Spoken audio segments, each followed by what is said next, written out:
and closing down our borders to illegal immigration.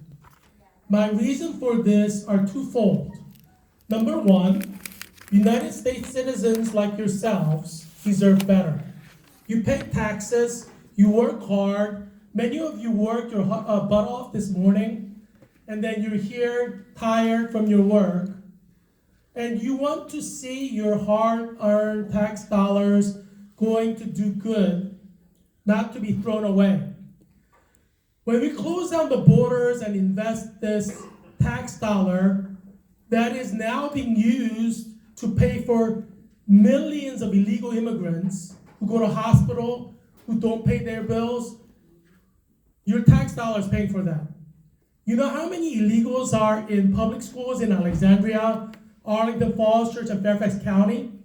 Your tax dollars are paying for education of these illegal students. And that's why they keep raising taxes.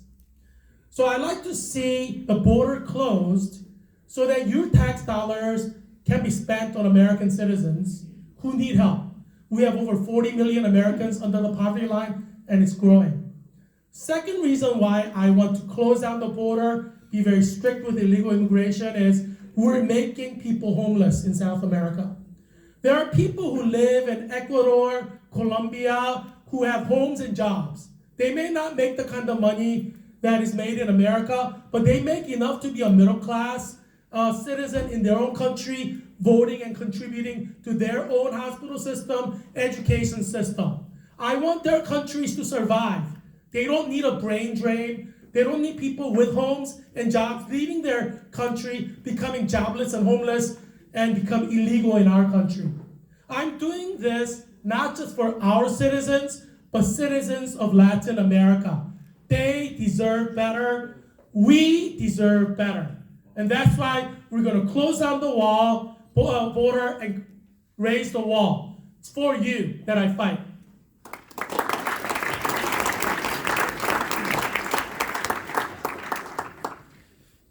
I believe that illegal immigration is out of control.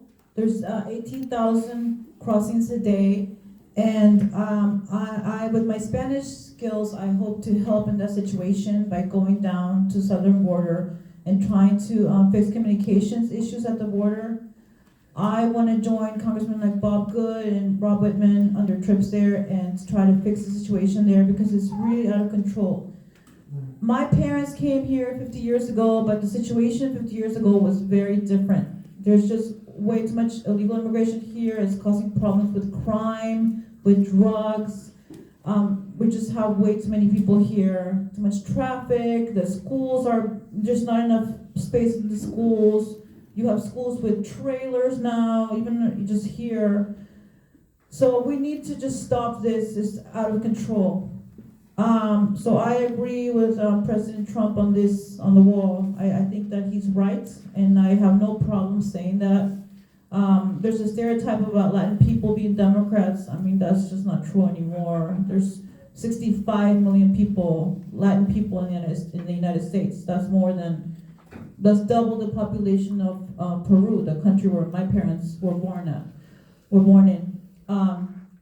So we are a huge group with different interests, and more than a Latina, I'm a middle-class person, a middle-class parent, and I think that personally my family would benefit from more border control, just like most of the families here. Thanks.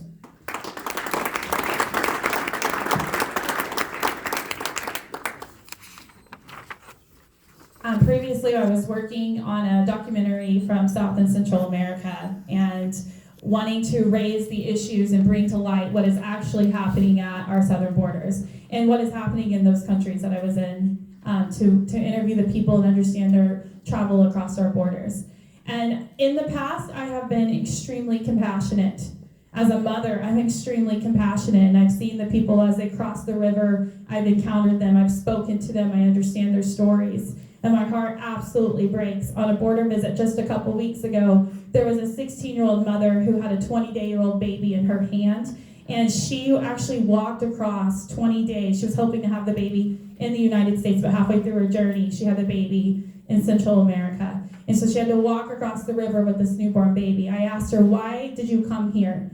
And she said, because Biden is wanting to help women and children. Again, it's the woke policies of the left that continue to cause these issues over and over, that is incentivizing illegal immigration, bringing cartels, bringing drugs, bringing terrorists in our nations. It was 134 nations last year crossing our borders every single day, and now it's over 150 nations crossing our borders. And while they're letting the family units come, 65, 100, 150 people at a time, the runners are a mile down, and those are your criminal activities. Those are your terrorists that are crossing. Those are the ones that are not being apprehended because we're so inundated. We have to close our borders. We have to have a moratorium on our borders until we can come up with legal, streamlined solutions to fix our immigration process. Again, I have the most compassion for what is happening to the people, but it is causing harm to our American communities, and it's causing harm to our immigrant communities who feel the effects of the cartels, of the drugs, of the human traffickings more than anybody else. So thank you.